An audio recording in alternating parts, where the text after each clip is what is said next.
Well, retail sales came in stronger than expected in March as consumers seem to be rushing to get ahead of President Trump's tariffs. While spending is up, consumer sentiment has fallen significantly as Americans express concern for rising prices and economic uncertainty amid trading policies and changing trade policies.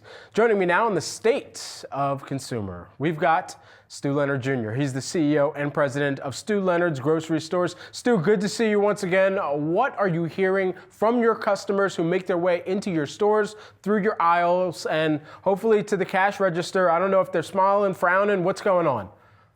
Hey, first of all, Brad, you got a lot of energy there. I'm just watching you bounce around that screen right now. I'm going to be a little more. We're keeping it lively here, Stu. Keeping it lively. Hey, but anyway, we have a family business here in New York, New Jersey, and Connecticut with 8 stores. You know, and we have hundreds of thousands of customers a week come through Stu Leonard's. And so we got a pretty good feeling of the pulse right now. And I would just say we're getting ready for Easter and the store's busy. You know, our customer count feels up. The mood of the customers feels pretty good. I don't hear about this panic buying like I did during COVID. Our toilet paper is still full shelves there. So, but we're mainly perishable here at Stu's. So some of the items that could be affected by the tariffs today are part of the NAFTA agreement. So there's been 0 increases in any of our suppliers, importers with pricing. That's good to hear. And I wonder, as you're kind of breaking out what you're kind of feeling in the customers and what you're hearing from customers versus and stacking that up against what you're seeing in the data that's coming through on a per ticket basis, what is that average ticket looking like if you're kind of thinking about some of the comparisons that you would normally run? Hey, you know what, right now, Brad, sales feel brisk right now. We're coming into Easter. Our catering orders are up, which our catering orders are up, and you know, we feel good about the sentiment of customers. You know what everybody's really happy about? These guys right here, eggs. Okay, the egg prices are almost gone down in half, so people are happy. I'll tell you what I'm worried about. How about this guy right here? Look at this. Okay, how about this guy? That's one of our salmon, right? So this is what we get from Canada. Every year we get them every week. We do 500,000 pounds of salmon. So that price, I just talked to our fish buyer this morning, no increase in price. The thing that makes me a little worried, like right now, is bananas we get from Costa Rica and down south. Those and same with these pineapples. These are all southern, you know, so those have been bumped 10% on the tariffs, but our suppliers are holding. So sort of the mood right now, it's a lull before the storm. None of our suppliers have been raising their prices. A lot of them are just saying, let's hold on and see what's going to happen here over the next 2-3 weeks. Because in our business, we got to do volume. We got to do a lot of volume. When you raise prices, sales go down. So we are not raising prices right now. We're trying to hold and we're taking it day by day. Stu, first and foremost, you always know that I love having you on the show because I never know what you're about to pick up. I did not have you picking up a whole salmon on my bingo card here, so thank you for surprising to the upside as always here. You also picked up a carton of eggs, and wholesale egg prices have dropped significantly in recent weeks according to the USDA. Are you seeing this fall in wholesale trickle down to consumer prices? Well, you know what? A lot of this has to do with energy. We're still spending a lot of money.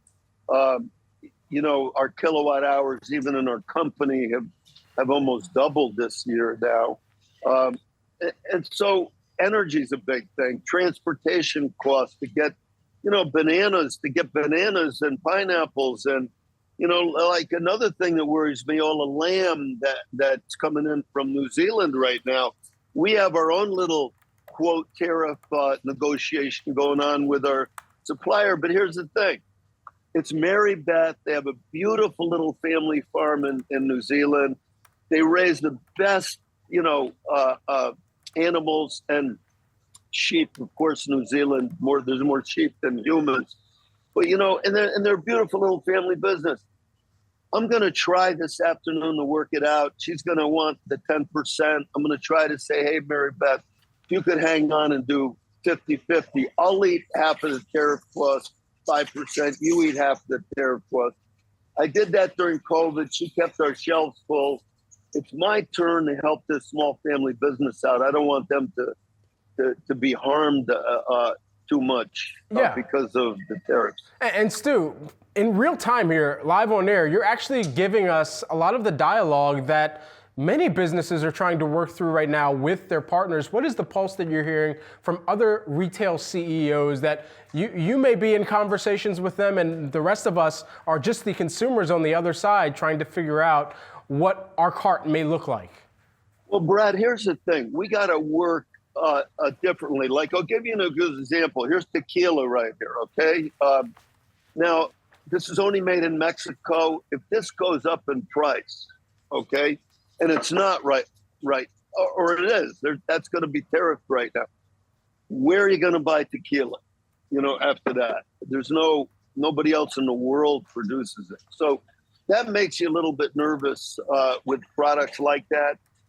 Although what our tequila importer, they brought plenty over stateside already. So they said, don't worry about anything for like the next month or two. We got plenty of product. The other thing, like you have things like, here's a beautiful French champagne, that comes in. But here's one, the same family out in California, Domaine Carneros, will make, it's the same family, but it's not called a champagne, it's called a sparkling wine. It's about half the price.